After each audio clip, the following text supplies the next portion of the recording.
Halo saudara-saudara sekalian yang terkasih dalam Yesus Kristus. Di sini saya untuk bersaksi mengenai mimpi saya.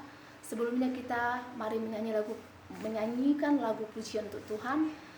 Ya, untuk pelayanan bisa dikatakan. Hidup ini adalah kesempatan. Hidup ini untuk melayani Tuhan. Jangan sia-siakan waktu yang Tuhan beri. Hidup ini harus jadi berkat. Oh Tuhan, pakailah hidupku selagi aku masih kuat. Bila saatnya nanti ku tak berdaya lagi, hidup ini sudah jadi berkat. Bila saatnya nanti ku tak berdaya lagi, hidup ini sudah jadi berkat. Amin. Jadi saudara yang terkasih di dalam Yesus Kristus, di dalam Yeshua HaMashiach, Tuhanlah yang memberkati kita dalam menjalani hari-hari hidup kita. Saya di sini bersaksi mengenai pemberitaan mimpi saya. Saya sudah beberapa kali diberikan Roh Kudus tanda mimpi yang berhubungan dengan akhir zaman. Saudara pun sebagian besar kemungkinan bisa sudah pernah mengalami mimpi atau melihat dan memahami mimpi yang sama atau mimpi yang berbeda tentang akhir zaman. Akan tetapi yang pastinya itu kita dipersiapkan Tuhan supaya kita berjaga-jaga, supaya kita tetap taat, tetap setia, supaya tetap bergaul dengan Tuhan dan dalam setiap napas hidup kita, dalam setiap perbuatan kita, supaya tetap tergantung kepada Tuhan. Karena bagaimana iblis selalu mengintai manusia, umat Tuhan, supaya manusia itu rohnya hilang, supaya masuk neraka. Jadi itu memang adalah pekerjaan iblis, karena iblis itu adalah bapa dari segala dusta. Maka itu kita harus berhati-hati, berjaga-jaga dan waspada dengan cara membangun mesbah keluarga, membangun mesbah pribadi, datang ke hadirat Tuhan, bernyanyi lagu pujian, berdoa, membaca firman, merendahkan diri di kaki Yesus Kristus, menangis di kaki Yesus, mengatakan, saya adalah manusia yang tidak ada apa-apanya Tuhan di hadapan-Mu. Karena kesukaan hati Tuhan adalah orang yang mau merendahkan diri, merendahkan hatinya di bawah kaki Tuhan Yesus. Walaupun saudara sekarang mengalami banyak tekanan dalam perekonomian, baik dalam perekonomian, masalah dalam keluarga, dengan suami atau istri atau anak-anak, masalah dalam pekerjaan, masalah kesehatan, masalah dalam teman, dan masalah sesama antar pelayan di gereja, itu bisa saja terjadi. Masalah mengenai dengan saudara kita yang kakak adik, bermasalah dengan lingkungan, dan begitulah hidup. Memang banyak permasalahan dalam kehidupan ini. Tapi kita di sini dituntut sebagai anak Tuhan. Kita harus bisa membuat perdamaian dengan siapapun. Harus mampu menahan diri, menahan emosi, menahan amarah. Supaya jangan sampai melakukan hal-hal yang tidak benar di hadapan Tuhan.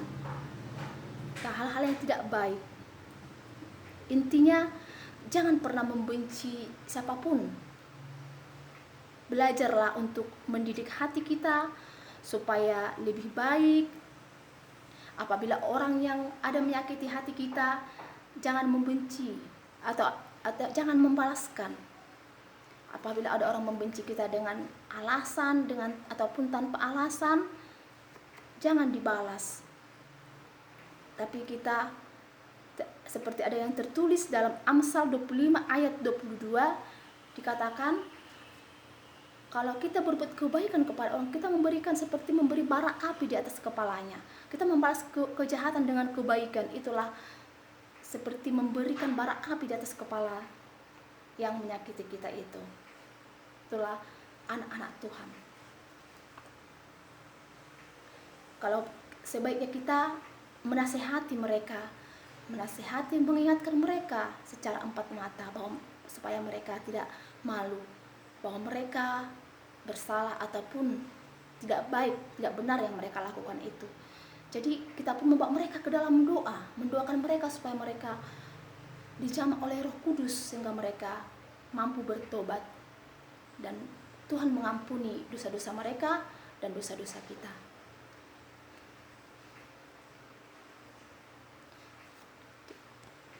Karena seperti itulah orang yang mengenal Tuhan dalam roh dan kebenaran.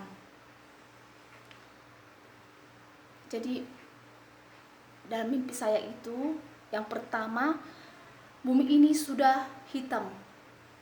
Tanahnya hitam seperti aspal, seperti amunisi. Semua habis selesai perang. Semua hitam permukaan bumi. Tanaman-tanaman hampir tidak ada di mana-mana. Tidak ada lagi yang tumbuh. Jadi saat itu saya bersama keluarga melihat orang-orang yang berpakaian hitam dari atas kepala sampai ke bawah, mereka tidak kelihatan, badan mereka sedikit pun tidak ada kelihatan, dan memakai senjata laras panjang. Dan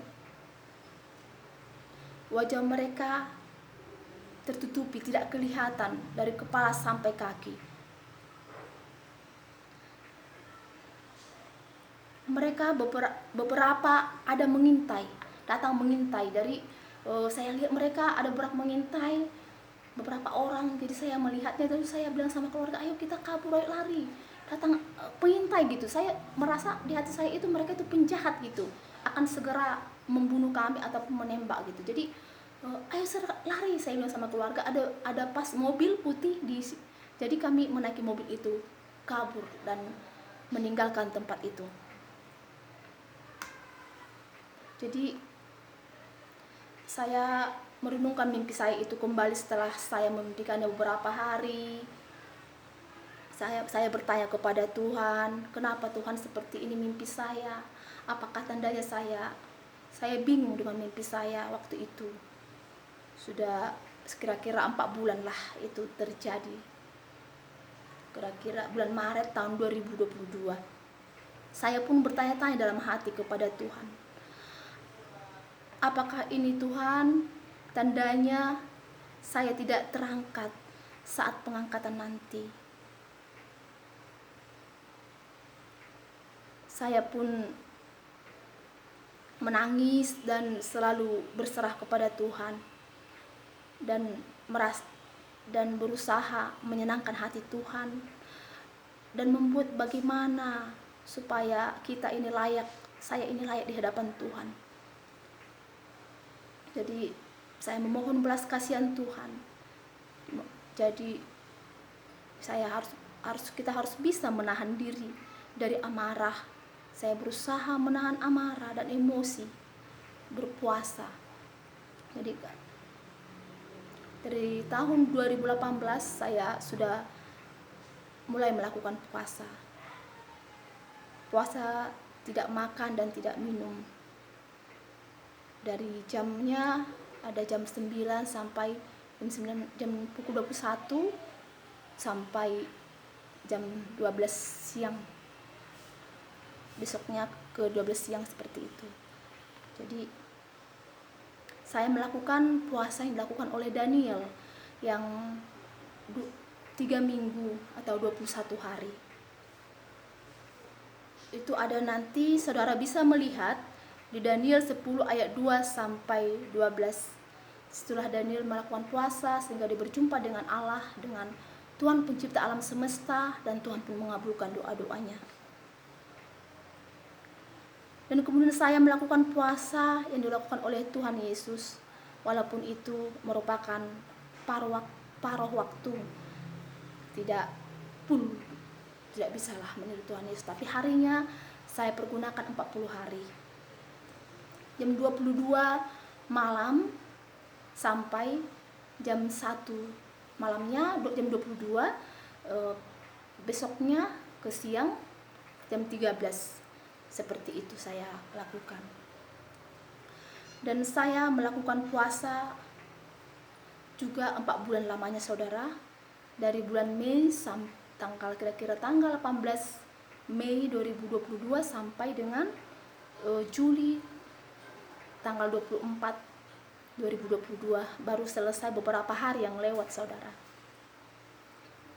Yaitu adalah Tuhan mampukan saya untuk melakukannya sehingga saya bisa melewatinya dengan baik. Saya menghimbau kepada saudara-saudara, kalau berpuasa ataupun mau memulai puasa, melakukan puasalah kita katakan, janganlah murah mukanya, janganlah diketahui oleh orang lain kita berpuasa. Mereka tidak perlu tahu bahwa kita sedang puasa.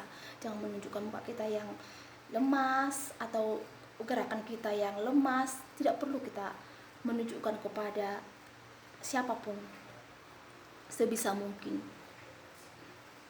Tapi kalau ada keluarga yang tahu, mereka bertanya seperti anak kita atau suami, bisa kita menerangkan kepada mereka. Tapi kalau misalnya tidak, sebisa mungkin mereka tidak perlu tahu.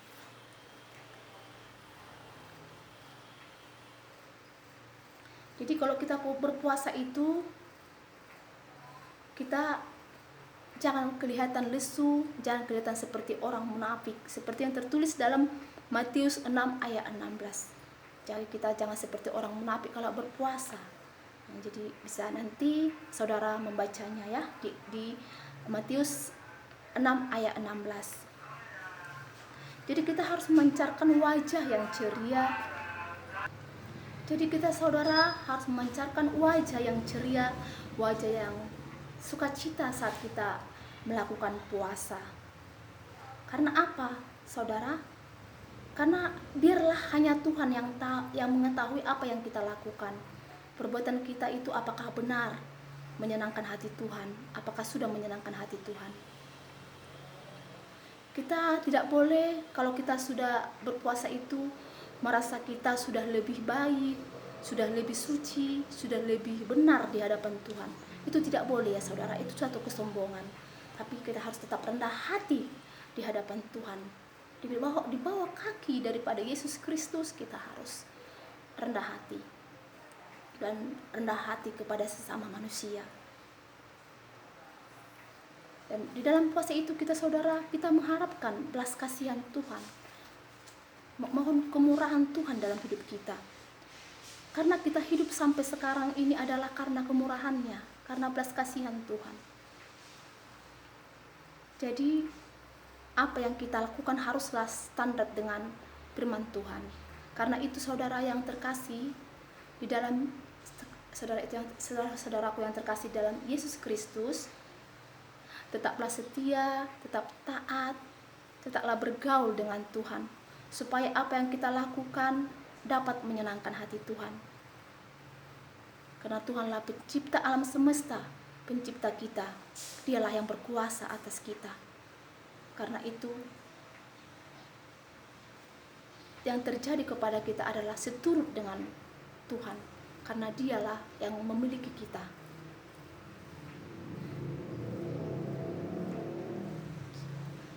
Jadi kita terima. Baiklah saudara, Tuhanlah yang memberkati kita semuanya.